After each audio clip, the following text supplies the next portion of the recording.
This is ABC15 Mornings. Get ready to take some heat. The hottest temperatures of the year are arriving as we head into this weather action day. The debate over gun reform. We need responsible gun ownership. Responsible gun ownership. New congressional hearings are about to begin. Protecting your personal information. When you go on LinkedIn, you are gaining visibility in your professional community, but at the same time, you're sharing information about your background. How businesses are profiting off your data.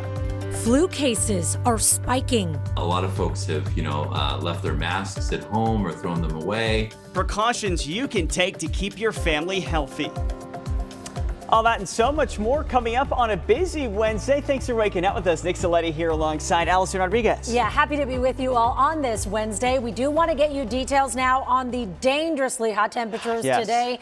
Meteorologist Iris Hermosillo here now. And Iris, what do we need to know? You need to know that an excessive heat warning goes into effect today at 10 a.m. So temperatures are going to be climbing really quickly today and over the next several days, getting to dangerous levels each afternoon. So that heat warning in place for all of our valley cities starting today all the way through Sunday evening. That's why we're in a weather action mode through Sunday. An important reminder that you have to take action to keep yourself safe, your pets safe, your kids safe, your friends and family members. Make sure to check on them as well, and hopefully they're staying cool too. Our excessive heat warning will expand to the south and to the west starting tomorrow, and even into areas like Sedona and Payson by Friday. They will be in effect through the weekend as the sizzling heat essentially covers areas across Arizona.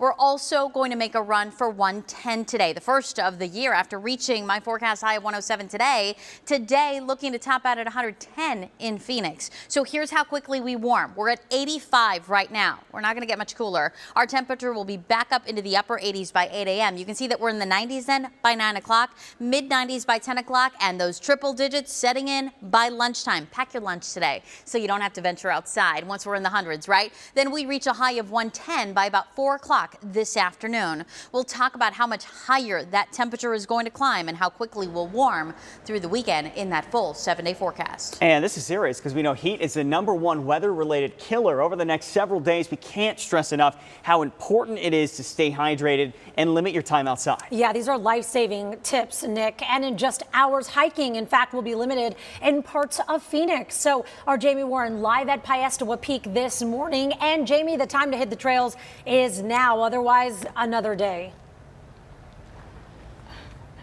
And Allison and Nick, I wanted to show you the parking lot because it is the middle of the week. It's only 6 o'clock and look how full it is. We could not even find a spot. That is how packed this is. Now these hikers, they're smart because they are getting out here early. As the sign says, there is a heat warning in effect all month long, really April to October, and starting today, there is an excessive heat warning. So what that means is Camelback Mountain and Piestewa Peak will shut down during the day. So today, trails associated with both of those mountains will close from 11 to 5.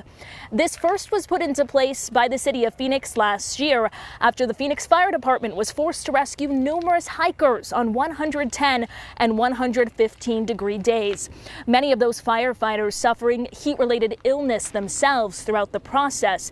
And you can expect to see some additional park rangers out here just reminding hikers about this closure. And I did speak with some people this morning hitting the trails very dark and early who tell me that they feel safer starting their hike before the sun comes up. Yeah, I carry all the time like 2 liters of water to wherever I'm going. Bring a lot of water, and we always tell to each other, let's go out, but if someone is feeling like overheated or whatever, we will stop right in there. So good thing is that it's a few of us, so we're watching for each other. And just because a trail is open doesn't mean you aren't necessarily not at risk. So the big reminder here, make sure you're dressed appropriately. Make sure you're bringing and drinking plenty of water. Drink a lot of water before you start your hike. This, for example, would not be enough water for me to hit the trails. Once you reach about that halfway point on your water, that is going to be the time really to turn around, because we know, Nick and Allison, oftentimes we see people, they start to go up and they think they have enough water to make it down, but the sun really just creeps up on them. Yeah, and I like what that neighbor said too about having more people around. And another tip for everyone to know is that if maybe you're going alone, to make sure somebody knows that you're going on the trail and know where you are. Important safety reminders for us all this morning. Jamie. Yeah, that could save a life. In the meantime, let's talk about your roads and that Wednesday morning commute. Megan Thompson joining us right now with a quick look at traffic for us. Hey, yes, let's get a check sponsored by Accident Law Group. As you head out the door, this is a view of the I-17 southbound near 19th Avenue. Just notice some cars a little bit slow and go through this stretch. So I wanted to offer you that desert drive time so you know when to leave the house right now. From the stack to the split, your average speed is about 20 miles per hour below the speed limit or so. And that drive time is right around 10 minutes just for that small stretch. No crash to report to you, but seeing some of those delays. I-10 eastbound, you look great in the West Valley. It's as you get closer to the 202 South Mountain interchange right around 51st Avenue that your speed will drop below 20 miles per hour only to pick back up again. So what is that doing to your desert drive time? I'll get you that in this spot coming up. 6:05, Arizona just about 4 hours away from its second execution in a matter of weeks. This morning, Frank Atwood is scheduled to be put to death by lethal injection. In the 80s, he was convicted of kidnapping and murdering an 8-year-old girl in Tucson. An appeals court denying a last-minute bid to delay his execution this weekend. Phoenix police, they're asking for your help after a teen was shot and killed. Officers identifying the victim as 15-year-old DeMarcus Edison. The shooting happening late Friday night near 15th Avenue in Hatcher. Officers saying Edison went outside of his home and was later found shot near the road. We spoke with his aunt, as Edison was one of 8 teens shot in the past 2 weekends. There was so many shootings over the weekend that the detectives are all over the place with all of them. And it feels like his time with the investigation was cut short because literally while they were at his, gunshots were heard a couple miles away. So if you know anything about this case, you can remain anonymous and give police info at Silent Witness. Gun violence taking the spotlight on Capitol Hill today. Survivors from the school shooting in Uvalde, Texas will testify before a committee in the Capitol right now. This is including an 11-year-old girl. This comes as the Senate pushes to finalize a bipartisan agreement on gun reform. Here's ABC's M. Wynn in Washington. This morning, new video shows 11-year-old Mia Cerrillo clutching a blanket as she takes her first plane ever to Washington. The Uvalde shooting survivor will face Congress and recount how she had to cover herself in her classmates' blood and play dead to survive. Victims' families and survivors of the Uvalde and Buffalo mass shootings are in Washington for multiple hearings to call on Congress to act on gun reform. My mother's life mattered. And your actions here today will tell us how much it matters to you. Leading up to the hearing, personal and emotional pleas. You're supposed to protect and serve. Teacher Arnolfo Reyes, who was shot twice by the gunman in Uvalde, says he cannot forgive law enforcement for taking more than an hour to stop the shooter who killed every student in his classroom. After everything, I get more angry because you have a bulletproof vest. I had nothing. And actor Matthew McConaughey, a Uvalde native and gun owner at the White House. We need responsible gun ownership. Responsible gun ownership. We need background checks. We need to raise the minimum age to purchase an AR-15 rifle to 21.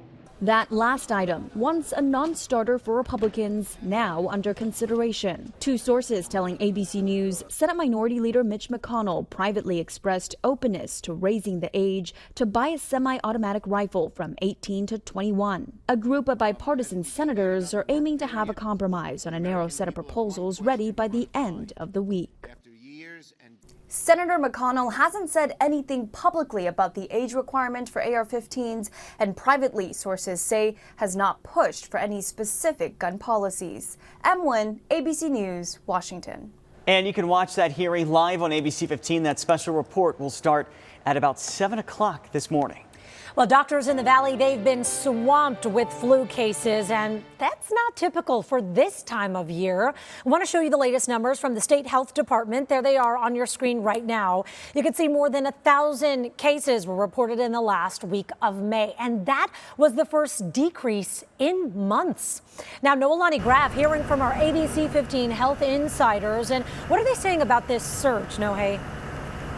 Well, Allison, I don't know about your household, but this is so relatable. We just had to stock up recently on all the flu meds. You go to basically any pharmacy aisle and you're going to see people looking for those flu pain relievers right now. And our health insiders are telling me that, you know, while flu season, the bulk of it does typically stretch through spring, we peak usually during the winter months around the holidays. But right now, urgent cares, doctors' offices, you talk to them about it, and they are seeing a brand new resurgence at this time. When you look at the tracking data for Maricopa County, flu cases are considered widespread right now. So far, more than 8,300 people have gotten sick this flu season, and about as many people have the flu right now as we saw during the last peak in those winter months. Also, cases are about triple of what they typically are for this time of year. ABC15 health insider Dr. Shadmar Vasti says flu is spreading for the same reason COVID is. Flu shot immunity, if you got one in the fall, is now waning, and people aren't isolating the same way. A lot of folks have, left their masks at home or thrown them away. They're getting together, they're traveling, they're doing a lot more of the things that, we normally would do outside of this pandemic. And so that's the same routes that the flu can take to also get passed on. So a little bit of perspective here. Last season, 800 people got the flu. But of course, there were mask requirements. People were staying home still. So things you can do now to help boost your immunity, maybe stave this off. Hydrate, hydrate, hydrate. Don't wait until you get sick to start drinking those extra fluids. Also, he says boost your vitamin D content and eat foods like yogurt, sauerkraut, kimchi, tempeh. Those all have properties that will help you. And Allison, people were a lot better about this last one when we were in the thick of the pandemic. So apply it now. Stay home if you don't feel well. And Nohe, we've got so many people heading out for vacations and the travel season, right? It's summer. So important, these tips right here to make sure you don't get sick while you're out on your vacations or you're coming back either. Exactly. We appreciate this. Getting a raise next on ABC 15 Mornings. Military members could see the largest pay increase we've seen in 20 years. Your savings account, it's not the only thing getting smaller. Companies are shrinking packages, but not the prices to help mask inflation. Plus, here's a live look at Paesta this morning. Don't let this beautiful landscape fool you. Excessive heat hits the valley today, and it's going to last through the weekend. Iris is going to give us a day-by-day forecast on what exactly you can expect so we can all stay safe.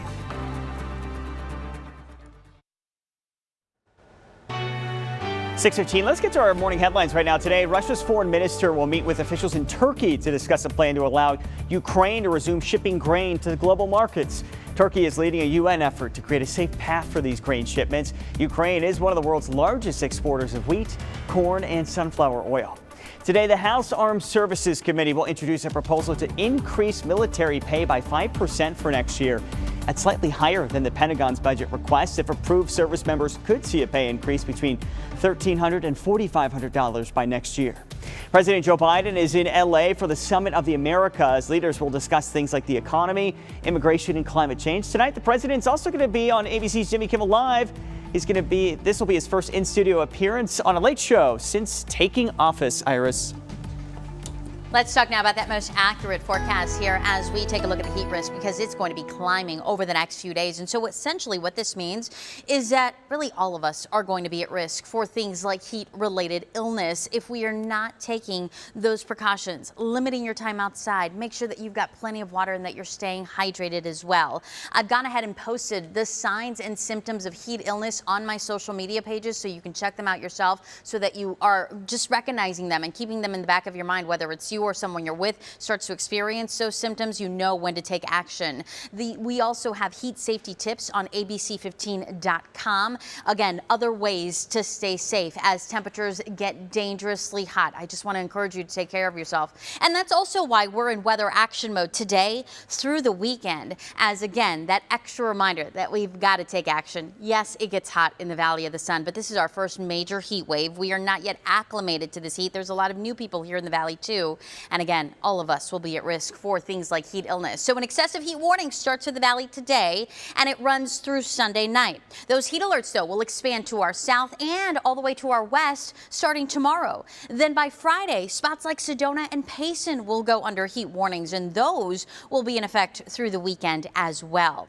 Let's talk temperatures right now as you get ready to step outside. Maybe you're trying to take advantage of the milder conditions before the heat of the day. It's 85 in Phoenix, 76 in Casa Grande. We're at 71 in Kingman, and Flagstaff checking in at 51 degrees. Across the valley, a mix of 70s and 80s. So you're not going to see widespread 70s, unfortunately, but you are going to see a few 80s in neighborhoods like Mesa at 82. It is 76 in Chandler, though, 79 in Levine, and 78 in Surprise. You'll notice that Anthem holding on to those 80s too, right at about 80 degrees. Here's our warm up so you can plan accordingly. We're in the 80s right now in Phoenix, and I think for the next couple of hours we're going to be in the 80s through about 8 o'clock. Then we warm into the 90s after that, mid 90s by 10 o'clock. Notice we'll be in the 90s through about 11 a.m. at Sky Harbor. But I think we're going to start to see a few triple digits in the valley by 11 o'clock and certainly by lunchtime, 101 by noon. We're up to 104 by 1 o'clock rather. And then by 4 o'clock, we're looking for a high of 110 degrees. And we're going to make a run for that 110 mark for the first time this year here by this afternoon. And not just in Phoenix either. We're talking Peoria, Goodyear, Ahwatukee, Tempe, Gilbert, and Chandler all hitting 110 today. And it's going to be hotter out west. Bullhead City and Lake Havasu, 110 to 111. Look at these triple digits too in Sedona and Winslow. Also Globe reaching the hundreds. Keep in mind that not only will the air temperature outside get really hot pretty quickly, the air temperature in your car much, much hotter. So when I stress check your back seat before you lock it, this is why our temperature will hit 110 degrees this afternoon. Inside your vehicle within 30 minutes, it could be as hot as 144 degrees. Deadly conditions inside the car. So don't leave your kids, your pets. We know that that can happen, and of course, certainly never on purpose, but just an important reminder to check your car and check that back seat. Temperatures will go much higher through the weekend, and we're challenging records Friday, Saturday, and Sunday, both in the afternoons when it comes to the high temperatures, but also those warm overnight lows could challenge records as well.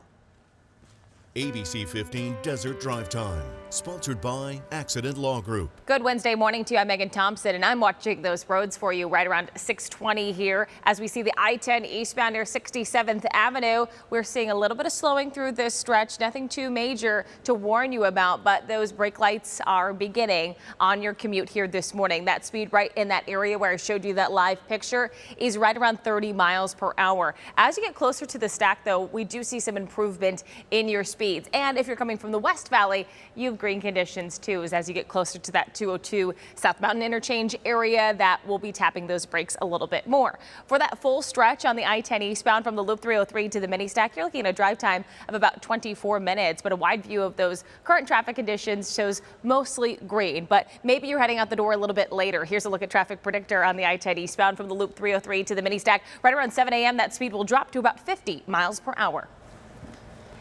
Selling your information at 624. Another reason to be more careful about what we're all sharing on the internet and social media. From gas to food, we know prices are up at 636. Should you be worried about a possible recession? Fake jobs, fake checks, but real money lost. At 645, I'll look at the biggest scam going around Arizona. And a live look outside. Look at this beautiful flowers in bloom for the summer. It's the big story of the morning, though. Brutal heat coming our way. Iris is going to be back. She has more on what is ahead in that Super 7-day forecast on this Weather Action Day.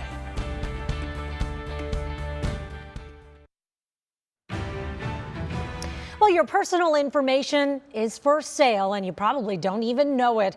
Anybody who uses social media putting their info out there, and businesses, well, they're profiting from that data. It's called data scraping. Companies scrape social media for email addresses, friend lists, other relevant info, and then they sell it to businesses, law enforcement, or anyone else.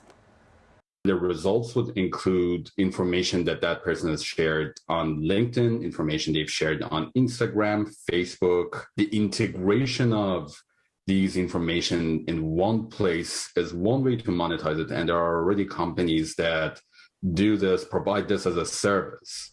Now, by one estimate, at least 90% of LinkedIn users have had their data scraped and packaged for sale. Experts say you should treat the internet like you treat any other public place, like a park or a bench. Only post the information you're comfortable with other people knowing. If you think the products you normally buy seem smaller but not cheaper, you are not wrong here. It's called shrinkflation. Companies are actually shrinking packages without lowering prices. For example, a box of Kleenex has 60 tissues in it right now, but it used to have 65. Cereal boxes are getting smaller. Gatorade bottles are now 28 ounces versus 32 ounces. Domino's 10-pack of wings is now only 8 wings, but it's going to be the same price. You get the picture. Well, the heat is on, but Downtown Tempe wants to help you find a cool way to maybe wind down a little bit this summer. Yeah, so this weekend, Park After Dark, Nick, is coming back under the shady trees at 6th Street Park. Their free event will happen every second and fourth Saturday through September and feature a rotating lineup of entertainment and some outdoor games and beer, also some wine vendors. So you're also going to be able to order food online from one of the nearby restaurants, and they're going to deliver it right to the park. All of the fun runs from 7 to 10 p.m. An old scam with new packaging. That's at 6:30. A warning about fake job postings that you may not even see coming. And this morning, you can expect to pay about $5.50 a gallon when you fill up on your way to work. Rising gas prices and inflation are top of mind for everyone. So how are lawmakers starting to take action to ease the cost of living? And an excessive heat warning is officially in effect today. So what does that mean for our valley hiking trails? I'll tell you everything you need to know still ahead at 6:30. You know, in addition to the heat warnings, we're also under air quality alerts, so that may keep you inside as ozone pollution climbs back to unhealthy levels by this afternoon. I'm breaking down your Super 7-day forecast in the next half hour.